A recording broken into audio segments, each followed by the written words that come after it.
walasa ka dɔbɔ kuranko gɛlɛya la ministre ye jagokɛlaw bisimila minnu ni u bɛ taji feere énergie du Mali ma sɔrɔsiya tali hukumu kɔnɔna la jateminɛw y'a jira k'a fɔ ko sifinaka minnu bɛ a nɔfɛ ko fini yɛrɛ de kanu b'u la wa k'u ka jamana lakana fɛnɛ ko o fɛnɛ o ka d'u ye kosɛbɛ hakililabana bɛ mɔgɔ minnu na i b'a k'a fɔ nin waati in na fɛn min ye furakɛlikɛyɔrɔ gɛlɛya ani minɛnko gɛlɛya bɛ sen na walasa olu ka furakɛli bɛ se ka kɛ cogo min na ka ɲa balimaw aw bisimila aw ka dɔn kibaru kɛnɛ kan kibaruya fɔlɔ min bɛ an bolo o de bɛ tali kɛ énergie du Mali kan ka kɛ nin waati in na kurantigɛba min ni a bɛ sen na ani ministre min bɛ yen nɔ ni o ye Bintu Kamara ye ni ale ka ca bɛnnen don kuranko ani jiko ma i b'a k'a fɔ ko ale ka wulikajɔ min bɛ ka sabati nin waati in na walasa dɔ bɛ se ka bɔ kuranko gɛlɛya la o hukumu de kɔnɔna la fɛn min ye octobre kalo tile 30 ye a ye maaw bisimila maa minnu ni olu ye jagokɛla ye n'u bɛ taji ni u b'o feere énergie du Mali ma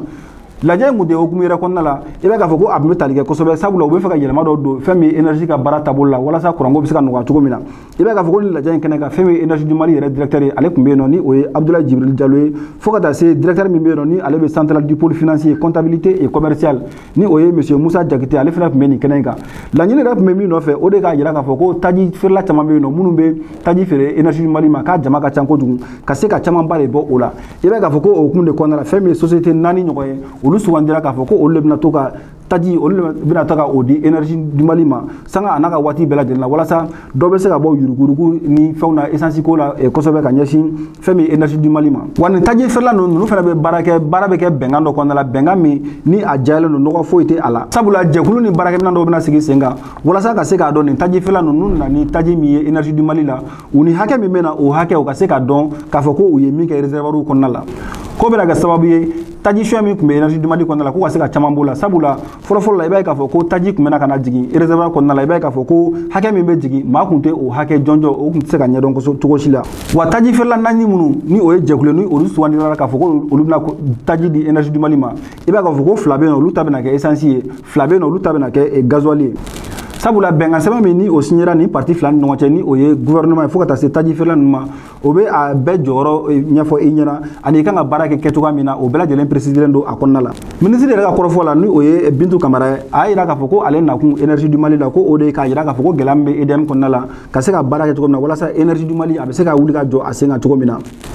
walasa jamanakɔnɔdenw bɛ laɲini min na u ka se ka sabati cogo min na mɔgɔw ka se ka bɔ kuranko degun o kɔnɔna la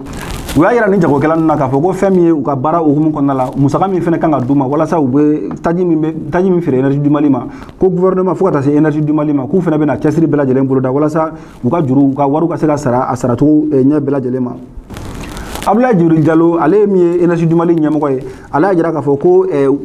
taabolo kuraw bɛna sigi sen kan énergie du Mali kɔnɔna la walasa k'u ka se ka kɔlɔsili kɛ kosɛbɛ fɛn min ye baara min bɛna kɛ énergie taji ninnu na fo ka taa se énergie baarakɛyɔrɔ kɛcogoya yɛrɛ fɛnɛ ma sabula u bɛna minɛn minnu sigi sen kan o minɛn bɛna kɛ sababu ye k'a dɔn taji hakɛ min ni o bɛna énergie du Mali kɔnɔna la taji hakɛ minnu fɛnɛ bɛ jeni fɛnɛ wa k'u ka cogoya fɛnɛ sɔrɔ ka se ka dɔ bɔ hali taji jenita fɛnɛ la énergie du Mali kɔnɔna la fɛn min ye nin taji feerela ninnu ye ni u bɛ taa jɛkulu 4 ɲɔgɔnna la minnu bɛna taji di énergie du Mali ma olu ka kuma kɔnɔna la u y'a jira k'a fɔ ko u nisɔndiyara kosɛbɛ wa u nimisi wasara kosɛbɛ nin danaya min ni a taara k'a da u kan u ye gɛlɛya dɔw u ye u sɔnni sigi olu kan min bɛ tali kɛ fɛn min ye juru sarali la fo ka taa se danaya ye u ka se ka sabati kosɛbɛ u n'u dɛmɛbagaw ni ɲɔgɔn cɛ i n'a fɔ banquiw bɛ cogo min na u y'a laɲini kɛ ministre fɛ walasa a ka se ka u dɛmɛ kosɛbɛ cogo min na haminako min b'u kan u ka baara kɔnɔna la u ka se ka nɔgɔya cogo min na walasa u fana ka se ka taji di énergie du Mali ma sanga n'a ka waati bɛɛ lajɛlen na walasa kuranko gɛlɛya min bɛ sen na o bɛ se ka nɔgɔya cogo min na kibaruya filanan bɛ an bolo o bɛ tali kɛ sɔrɔsiya tali min ni o bɛ sen na nin waati in na i b'a ye k'a fɔ ko jateminɛw y'a jira k'a fɔ ko fɛn min ye sifinnakaw ye k'u cɛsirilen don kosɛbɛ wa fɛn min ye teni yɛrɛ a yɛrɛ de ka d'u ye kosɛbɛ wa fo ka taa se jamana ka lakanali ni teni baara ni o bɛ o nɔfɛ ko o fana ka d'u ye kosɛbɛ i b'a ye k'a fɔ ko depuis waati min na a fɔra k'a fɔ ko dossier déposé bɛna daminɛ sɔrɔsiya tali la fɛn min ye sifinnaka ninnu ye u ma salaya i b'a ye k'a fɔ ko fɛn min ye mairie ye fo ka taa se tribunal ninnu ma ani sɛbɛn bɛ ɲini yɔrɔ o yɔrɔ i b'a ye k'a fɔ ko u ye yɔrɔ bɛɛ kɛ u sen ka taa sɛbɛnw ɲini k'a bila u bolokɔrɔ ko sɛbɛnw fana bɛɛ sɔrɔlen kɔfɛ u bolokɔrɔ i b'a ye k'a fɔ ko dépôt kan ka kɛ yɔrɔ min na i b'a ye k'a fɔ ko an bɛ waati min na ni sifinnaka ninnu u tonnen don a yɔrɔ ninnu na su fara tile kan walasa u ka dépôt u ka se ka kɛ cogo min na u bɛ se ka ye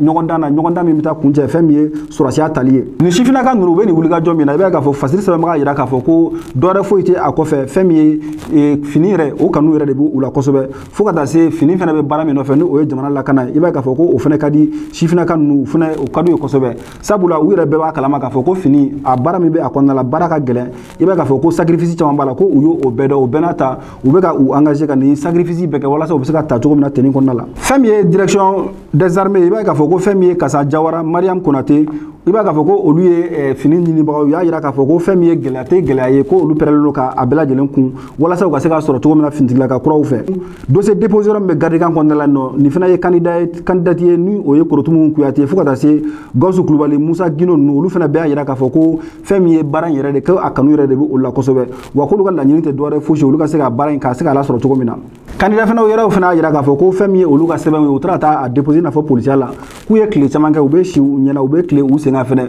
ko wa ko o si tɛna kɛ sababu ye ka olu la décourager fini baara in ɲinini na ko wa ko olu kan ka fɛn fɛn kɛ olu b'o bɛɛ lajɛlen kɛ walasa u ka se u ka papier déposer wa k'u ka se ka sɔrɔ mɔgɔ tataw fɛnɛ fɛ fɛn min ye armée kɔnɔna la Fasili sɛbɛnbaga yɛrɛ y'a yira k'a fɔ ko fɛn min ye nin sifinnaka ninnu ka nin cɛsiri min ni a bɛ senna nin waati in na ko a b'a jigiya kosɛbɛ k'a fɔ ko fɛn min ye jamana ye ko a bɛ se ka kelekun ko ka k'a tɛ bin sabula sifinnakaw y'a yira k'a fɔ ko gɛlɛya o gɛlɛya ni a bɛ finitigiya baara kɔnɔna la olu pɛrɛnnen don ka o bɛɛ lajɛlen kun walasa u ka se ka ye fini na u ka se ka ye jamana la fasabagaw fɛ a cɛ fara a musow kan kibaruya sabanan bɛ an bolo o de bɛ tali kɛ hakililabana o bɛ mɔgɔ minnu na i b'a k'a fɔ ko nin waati in na fɛn min ye bana in a furakɛyɔrɔ fo ka taa se a furakɛliminɛnw ma i b'a k'a fɔ ko o dɛsɛ bɛ Mali la kosɛbɛ nin kɛnɛ in kan fɛn min ye maa minnu bɛ yen ni olu ka baara bɛnnen don hakililabana furakɛli ma fo ka taa se banabagatɔw yɛrɛ somɔgɔw ma u y'a laɲini kɛ k'a fɔ ko fɛn min ye bana furakɛyɔrɔ ye ko a ka se ka caya kosɛbɛ Mali kɔnɔ nin ye banabagatɔ somɔgɔ dɔ ye ale y'a yira k'a fɔ ko ale den ko o bɛ taa san 8 ɲɔgɔnna la i b'a k'a fɔ ko fɛn min ye a kelen de bɛ to k'i jɔ k'i ɲɛsin kogo ma a kelen ni kogo bɛ to ka a bɛ to ka kuma kogo fɛ a kelen na i b'a k'a fɔ ko ale ye fɛn min ye Ponge dɔgɔtɔrɔ dɔw minnu ka baara bɛnnen don hakilibana furakɛli ma ale y'olu dɔw wele walasa u ka se ka fɛɛrɛ ɲini a den na cogo min na sabula ko an bɛ waati min na ko sisan fɛn min ye foroba école fo ka taa se kɛnyɛrɛye école ma